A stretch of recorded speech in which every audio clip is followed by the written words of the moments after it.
What is up, Lock Talk family? It's your boy Jason, and let's go talk some locks. We have a big NFL Thursday night football game against the Houston Texans and the New York Jets. October 31st, it is Halloween, so happy Halloween, family. And let's get spooky, man. Let's go crush the books today. But before I go off, hit that subscribe button, leave a comment for the YouTube algorithm. It only helps me and motivates me to keep on coming up here. And hey, man, yesterday I came up here, broke down one NBA game, and gave you guys an absolute blowout winner. Cavaliers -5, -4.5, -5.5. It was not even close. It was an absolute blowout winner. And yeah, man, let's go crush it again. But before I go talk about this game, I do want to talk about one particular software that I love using, and they have something amazing. So let me show you guys, my boys at Daily Grind Fantasy. If you guys want to try this tool out after I show you guys a little demonstration, just hit the promo code LOCK when you sign up. You get 25% off. And let me show you something that I didn't even know existed until very recently. They have something called the DFS AI Optimizer. So you go by any sport. So I just clicked off NFL, and it'll give you a AI generated slip that are all correlated, that are optimized for a specific sportsbook or DFS app. So in this example, they have Prize Picks, and they have 1, 2, 3, 4, a 5-legger that has a 17.5 correlation score. That's really, really good, and a positive profit margin. So again, these obviously 5-leggers on average, you're going to lose a majority of them, but they're all correlated. I can actually see why. So Harrison Butker, they like this one under 8.5 kicking points.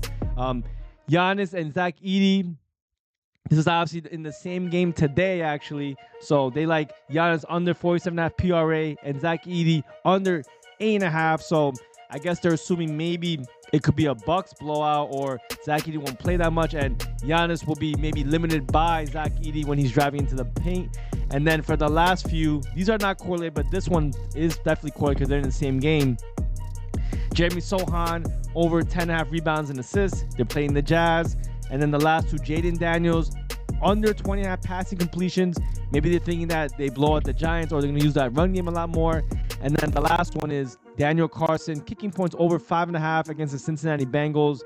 Hey, I mean, Cincinnati Bengals are a pretty terrible defense, so it's definitely very possible that Daniel Carson can, get a field goal or two, and maybe even some touchdowns and get some points that way as well. So guys, if you guys do want to try these guys out, they have more than just this. They also have other tools where you can go through player props and see the best lines and expected value for a given book or DFS app. So definitely try my boys out at Daily Grind Fantasy, and definitely take this AR slip if you have Prize Picks and try it yourself. But all right, guys, let's go straight into this game, man.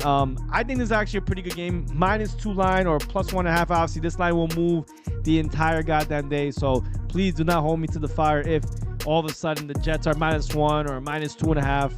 I'm recording this pretty early in the morning, so obviously I think the Jets are favored because of recent news. Obviously, Stephon Diggs is out for the Texans. Let me see who else out. Nico Collins is still out. So Houston Texans are missing a few guys, man, on their side. On the Jets side, I mean, they're not really missing anyone too big, to be perfectly honest. I mean, they got Allen Lazard out, though, so that is a huge one. And let me see if I can show you guys right here. Where is Allen Lazard? Yep, right here. Allen Lazard is out right here. He's out. They're still missing a few defensive players like Mosley. They're still missing their kicker Greg Zuerlein. So I mean, it's not like the Jets are also injury-free either. But both teams dealing with some pretty big injuries. But regardless, 2 different seasons so far. Houston Texans 6-2 on the season. We're already basically halfway there, man. It's pretty crazy how quick NFL rolls. And the Jets are 2-6, basically opposites. So I don't know, man. I didn't even look to see if the Jets even have a chance to go into the playoffs. But hey, I mean, definitely disappointing. I'm from New York, so it's definitely kind of sad to see the Jets in this situation. The total set at 41.5. I did see 42.5 earlier this week, so that line will probably jump around if you guys can see it right here. But hold on, let me just adjust my screen a little bit, make myself a little bit bigger.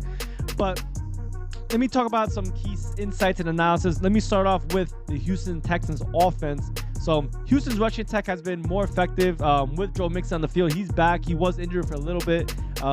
He's been averaging around over 100 rushing yards per game in the recent games with this compared to 77 rushing yards without him. So he's obviously had a huge impact, and this could be a strong point for the Texans as the Jets defense has been struggling against that run offense, man. I mean, last year they were probably the best running defense in the game, and this year definitely not the case, man. I remember in the beginning of the year I thought that would be the case. Definitely has not been the case so far this year. Let's see, the Jets defense has struggled, and especially in metrics as the Jets are 24th in rush success rate and 22 in EPA. So I mean, not been good so far. CJ Stroud on the passing side, he's obviously a top quarterback.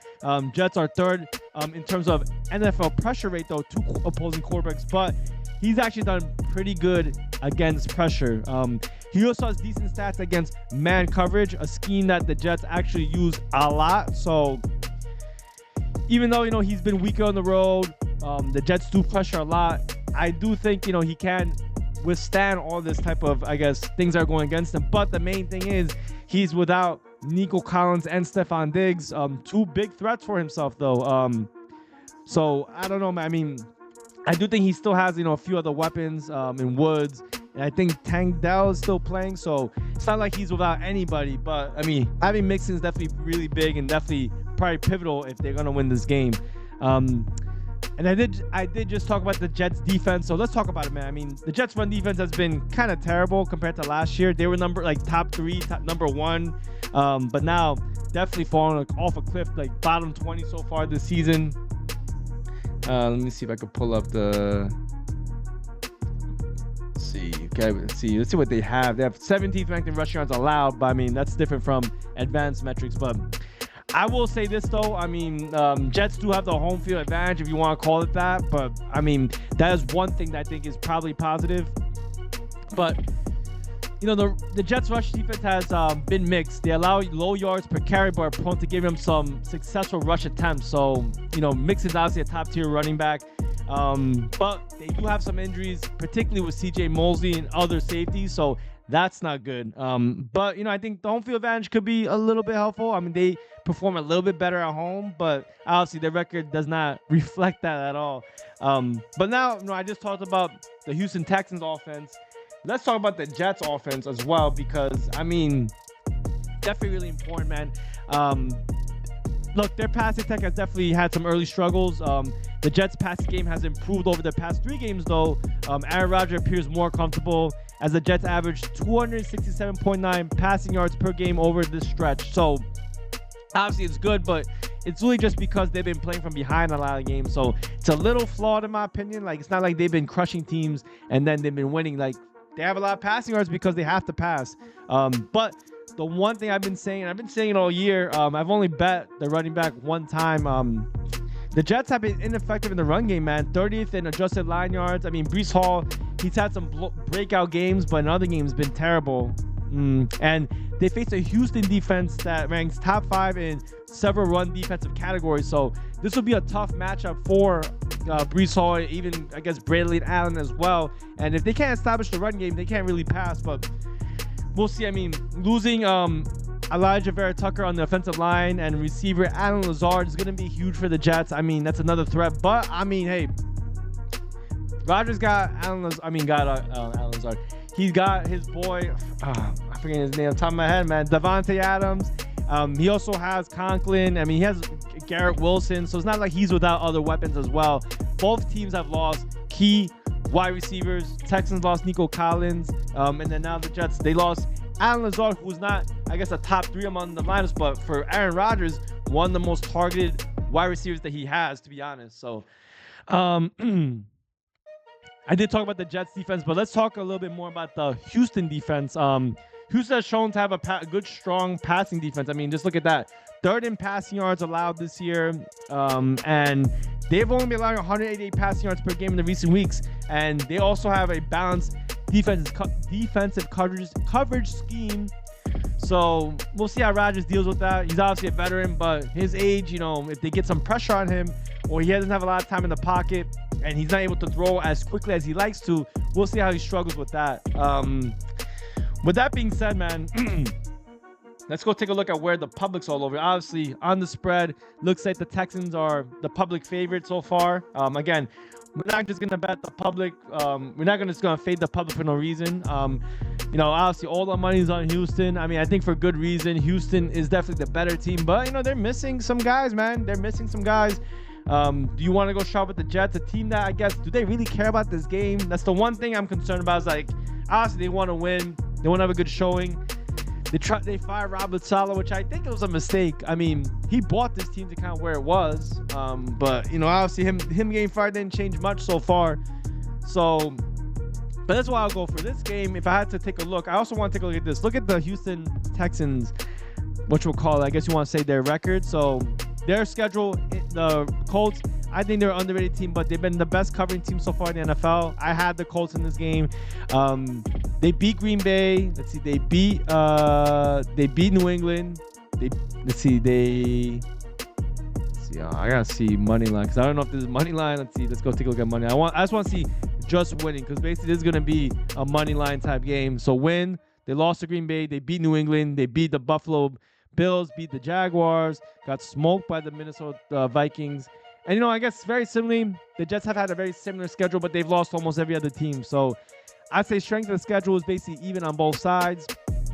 But I mean, look, man, at the plus money, obviously it looks very attractive to take the Texans. Let me talk about the total first. So if I took the total, I think both team styles and current injuries suggest a slower pace type game. I don't think both offenses will be as effective. And I think the defenses actually can have a decent time, you know, stopping third down conversions and things of that nature. The Jets are also very, very good in the red zone. So if Texans even got to the red zone, they may have some struggle just scoring in general. So I think this under 41 is the reason why this line has dropped, in my opinion. This line opened up at 42.5, has been dropping ever so slightly. Obviously, Houston has been a very high-powered offensive team, so I'm pretty sure a lot of people might be on the over. But yeah, look, everyone's on the over, even though this line has been dropping.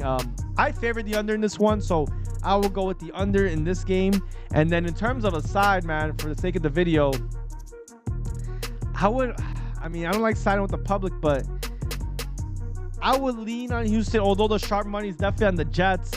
Houston may be able to control the tempo through their run game. I think they definitely have the better run game with Mixon. So the Texans are also more balanced defensively, and they have a capable pass defense, which I think Aaron Rodgers is going to rely heavily on.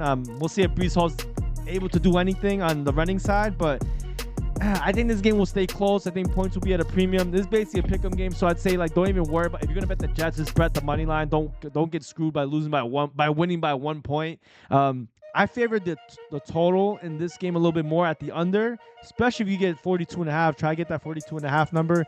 But if I have to pick a side, I'll roll with the Texans, man. I do think C.J. Stroud, you know, he's a very good quarterback. I think he can make good decisions, and I just think this Jets defense, they've been touted so highly from last year. But I think we've been seeing the regression in their game. So, yeah, game pick, I'd say Houston, and then the under 42.5 if you can go grab it. But, yeah, guys, thank you so much for tapping in and watching my video.